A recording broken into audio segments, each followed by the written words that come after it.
Welcome back to the channel. Today we're going to be installing the Chamberlain Jackshaft garage door opener, model RJ070. So let's take a look at what's in the box. It comes with an LED wireless light, a backup battery, cable tension monitor, and a sliding actuated door lock. Before we can get started, there are a couple of measurements that we need to verify to see if this opener can even be installed on this garage door. Here they are. The torsion bar must be 1 inch in diameter. You must have at least 1.5 inches of torsion bar sticking out past the bearing plate.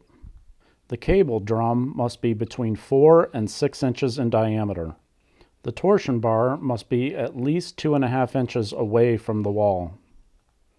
You need at least 8.5 inches of width for the garage door opener to fit onto the torsion bar, and a 110 volt outlet nearby. If your garage door meets all of these requirements, you can proceed. Now let's get started. The first thing to do is to attach the collar onto the opener with the 2 set screws as you see here.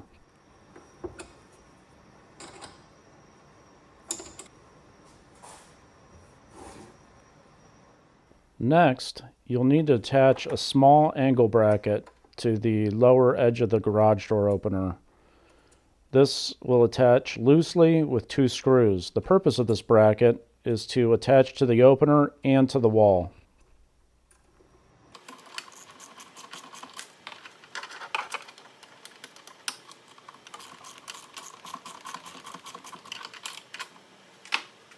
Once you've completed those 2 things, you're now ready to hang the opener onto the torsion bar.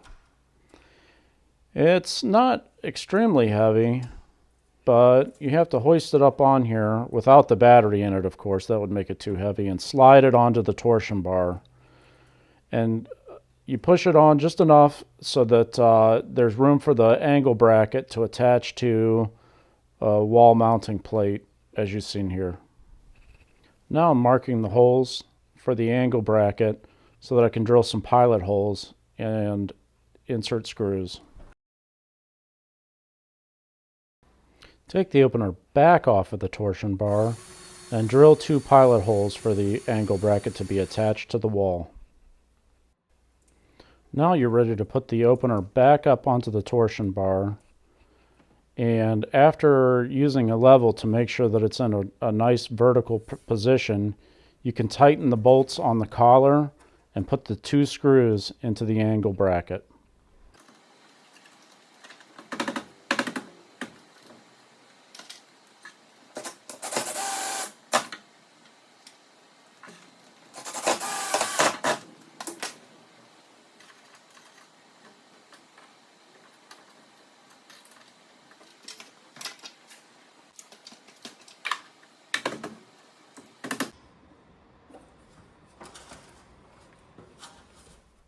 After the unit is attached securely to the torsion bar and to the wall with the supplied screws, you can tie on the pull rope.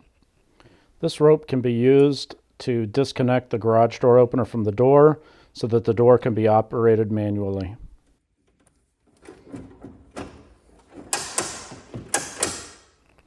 The next job is to find a spot to locate the cable tension sensor. It should be located on either side of the garage door near the cable, and probably what you're going to have to do is put some sort of blocking or some other way so that you can attach the cable tension device solidly to the wall. In my case, a 2x4 with some long nails worked perfect. The next job is to install the cable tension sensor. The cable should be approximately 3/4 of an inch away from the piece of blocking that you installed so that the cable tension sensor has enough room to operate. Installing the cable tension sensor, the next step is to install the door locking mechanism. Use the provided template to mark holes for drilling In my case, I only needed to drill one hole, as the other two were already in place.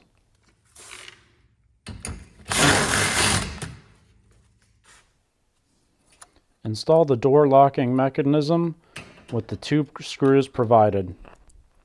The door locking mechanism throws a bolt that will stick out into the track and make contact with the roller, locking the door, preventing anyone from lifting it up.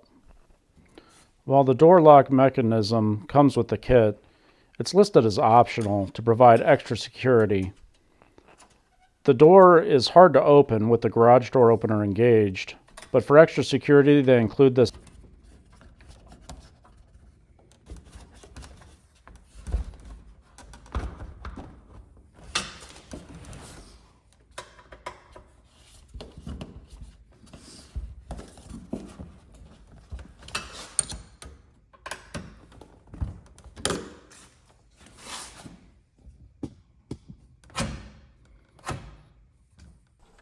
Now it's time for probably the most tedious part of the job, the wiring of the door sensors and the remote control. If you already have wiring in place, this job might be a little easier for you. But you have to wire 2 sensors on either side of the garage door, approximately a foot to 18 inches off of the floor. These are safety sensors that when tripped will make the garage door go up automatically. You also need to run a set of wires for the garage door button that you will use in place of your remote control. The door lock mechanism comes with a connector that just plugs into the garage door opener. The wires that come from the other sensors will have to be individually stripped and connected into these push sensors on the garage door opener. You'll need to refer to the instructions often to make sure that you get the wires in the correct spots.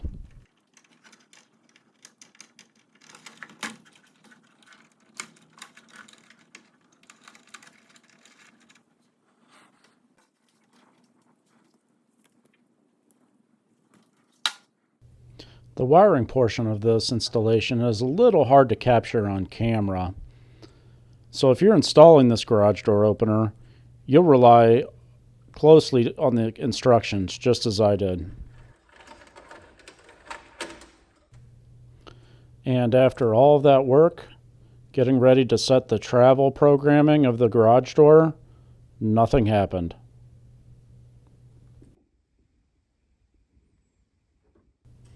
What I discovered was that my garage door sensors down near the bottom of the garage door were misaligned. Once I got those lined up, everything went fine. I'm only standing about a foot to 18 inches away from this garage door opener, and you can hear how quiet it is.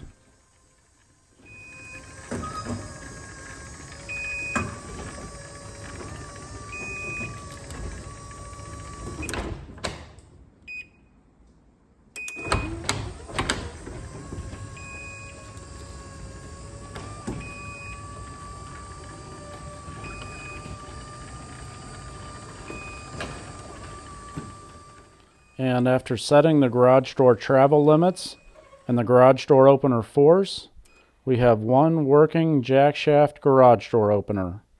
It's very quiet and smooth, and I really like this thing.